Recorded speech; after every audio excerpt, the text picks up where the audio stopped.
It's not very surprising for troops to see the Prime Minister in Camp Bastion at this time of year. What was a surprise was to see an England footballing legend with him. That's not bad. Michael Owen and David Cameron chatted with troops over breakfast after a night flight into Afghanistan. What about you, sir? How many films have you done? Afghanistan, yeah. And from there it was off to a makeshift football field where Afghan and British troops had gathered for a game. Michael Owen is here to launch a new partnership between England's Football Association and the Afghan Football Federation, sharing experience and understanding to develop the game here. I mean, it's great that the FA do that, and obviously improves relations and everything else, and it's great to come over at such an important time to see so many smiling people. I think football has an immense ability to bring people together, bring countries together, and as we leave Afghanistan, we're not leaving it alone in the world. We're going to go on funding its armed services, we're going to go on supporting its development, we're going to be helping it have a football league. For the Prime Minister and Michael Owen, this is about showing Britain is committed to helping develop and sustain Afghanistan as a peaceful society once the military mission is over. But it is a military mission that still has another year to run. So David Cameron flew off to visit troops at the sharp end of the job, Patrol Base Sturga 2, one of just 5 British bases left here. A year ago, there were more than 30. The 90 or so troops at Sturga, mostly from 4 Scots, are still keeping watch over part of Helmand and will be spending Christmas doing that instead of with their families. But this base and these troops will probably be gone within months. There is, though, a big test looming for Afghan forces, a presidential election in April, a process and event that the insurgents will turn their attention to.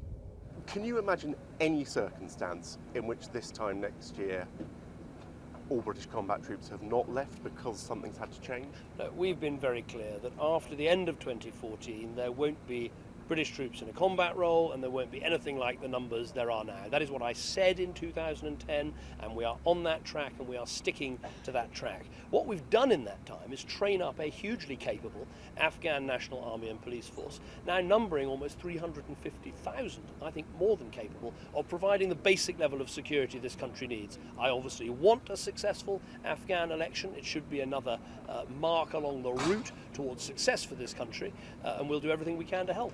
One of the most important things we've shown him is he's met a number of Afghan commanders. And of course, since June the 18th this year, the Afghan National Security Forces have been in the lead. And he's had a good conversation with General Malouk, who's the Corps Commander, and Brigadier General Nassim, who's the Brigade Commander in Helmand, about operations they've been conducting over the last 6 months. So that was one of the key things, meeting Afghan commanders. When you show up for a Christmas visit, it is tradition to come bearing gifts. That's why the government announced today it's doubling the money it spends on extra support in schools for forces children. The fund goes up to £6 million a year for things like specialist liaison officers or quiet areas for forces children, all part of David Cameron's military covenant. And today the government's annual progress report on that covenant is published. It lists lots of areas it says there are improvements, more money being spent in forces communities, but it also contains concerns from forces families that at the sharp end, in places like hospitals and housing offices, many staff don't know what it actually means. The annual report on your Armed Forces Covenant is produced today. It shows progress in a number of areas, more money invested, improvements to housing.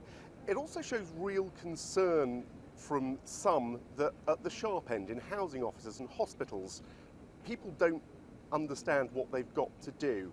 Is delivery of the Covenant 2.5 years on good enough?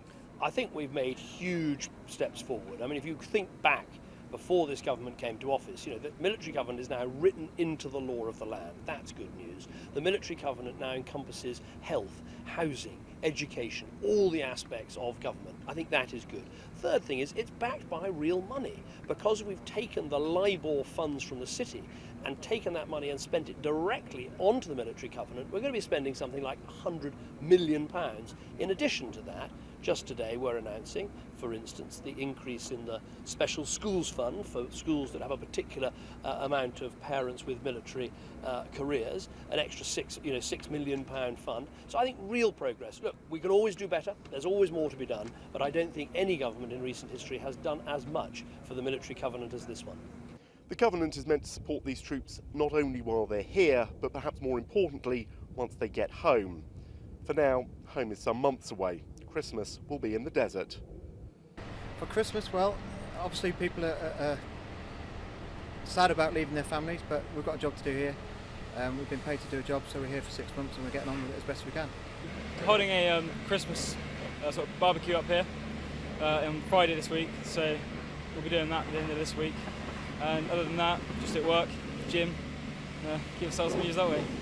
But the message from the Prime Minister is clear. British drawdown is now unstoppable. There will be just a handful of British servicemen and women who spend next Christmas here. James Hirst, Forces News, Camp Bastion.